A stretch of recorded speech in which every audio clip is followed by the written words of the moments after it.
O PP propón no Senado a retirada do borrador da norma que obriga a usar dispositivos acústicos para evitar capturar marsopas. O senador Ruiz pide sentido común ao non haber informes que vinculen as artes menores ás mortes desta especie. A Secretaría Xeral de Pesca publicou recentemente un borrador no que se recolle unha medida que se quere realizar e que afectaría á frota de artes menores. Trátase da norma que obrigará a este segmento da flota a utilizar dispositivos acústicos de disuasión, coñecidos como pingers, para evitar capturas accidentais da marsopa común, e o Grupo Popular oponse a esta medida. Parece que a Secretaría Xeral de Pesca a única especie do mar que non quer defender é os seus mariñeiros, non? Resulta cando menos chocante que intente unha resolución para, digamos, a defensa e conservación da marsopa común que se faga de unha forma tan descabellada. Por que o digo? Bueno, primeiro porque non hai ningún informe que vincule o que son as artes menores, é dicir, a flota artesanal cos varamentos destas especies, non?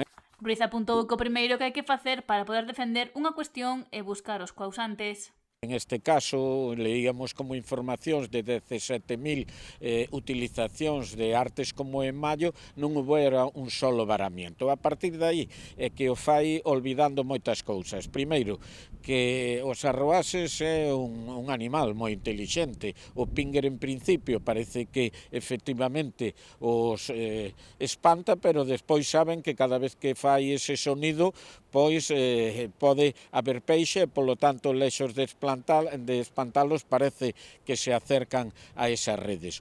Segundo, e creo que é importante, é olvidar o Instituto Español de Oceanografía, que claramente di que non hai eses datos.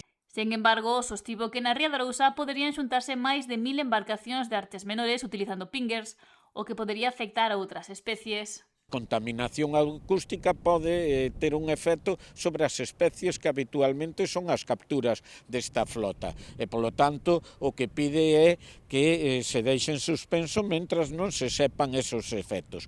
Pero é que aínda hai máis meteduras de pata por parte do goberno. Estamos falando tamén de aguas interiores, que non son competencias do Estado, sin que se haxa falado ca comunidade autónoma, non se fala ca Federación Galega de Cofradías e, polo tanto, aí temos un novo incumplimento por todas esas razóns pola que decimos que o deixen en suspenso, que abandonen esta idea.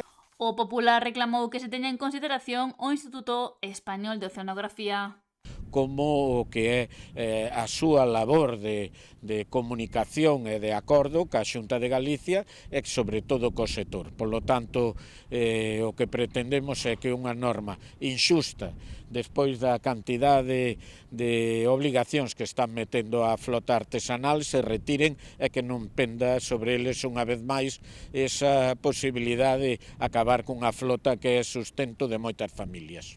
O PP levará esta moción ao Senado en futuras sesións.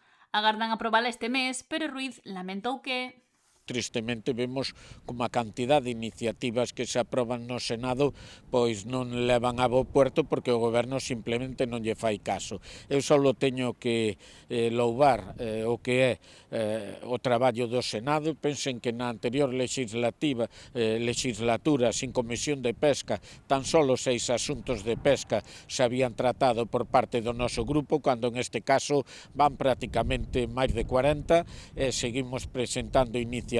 Sabemos que somos importantes para o sector e iso é o que pretendemos, seguir sendo a súa voz ante quen parece olvidalo unha e outra vez.